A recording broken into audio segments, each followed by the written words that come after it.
Video naitazama ni moja kati ya vijana ambao wanatokea Mtwara ambapo kwao kule anaitwa Mwakinyo. Hii ni kutokana na kwamba anamkubali sana bondia Hassan Mwakinyo.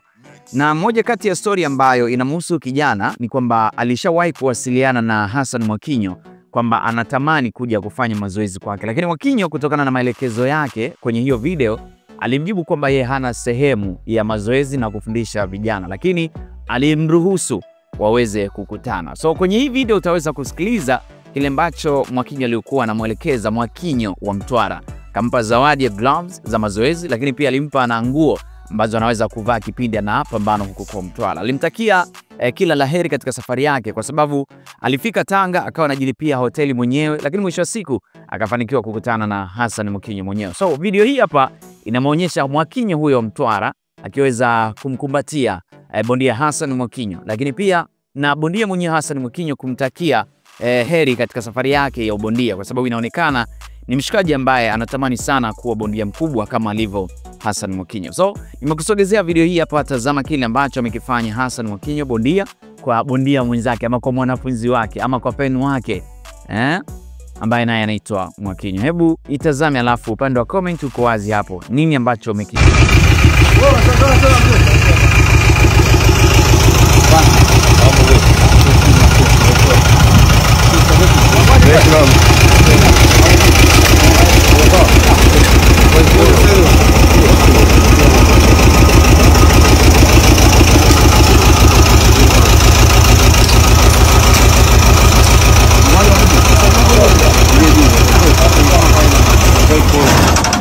Karibu Tanga. Mimi nafurahi sana kuona.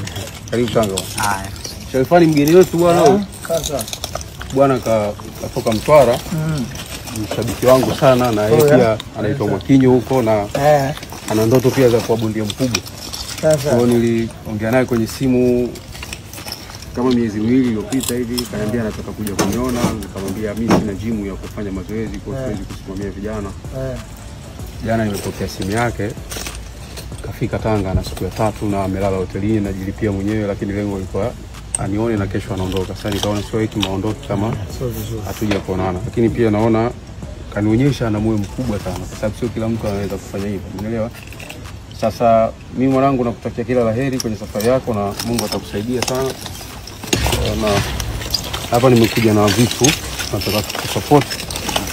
Hizi ni jezi utavaa wakati ukiwa na pambano lolote, mwanangu utaiwakilisha Mogadishu kwa ajili yako, na hizi ni ring boot utavaa kwa ajili ya pambano lolote utakalopata, na nafikiri utatunza kwa niaba yangu. Na hizi gloves utafanyia mazoezi, na Mungu akipenda inshallah ndani ya mwaka huu utakuwa na ratiba ya kuja Mtwara huko kutembelea gym yenu mwanangu. Chukua begi hili, ingiza vifaa vyako hapa.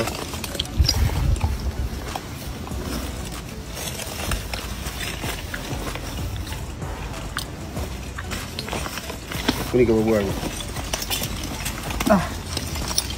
Bwana, Mungu akubariki sana. Haina shida bwana. Mungu atakusaidia sana na utafika mbali, utaweza kufikia malengo yako. Sasa Sharifani sio jambo dogo. Katoka mbali sana jamaa na kufanya kitu kikubwa sana, kwa hivyo Mungu atakubariki mwanangu. Via begi hilo, nifikishie salamu kwa kocha wako. Mungu akipenda na siwa Mogadishu. Utaibuka mwanangu. Mpigie simu niongee naye. Mpigie simu.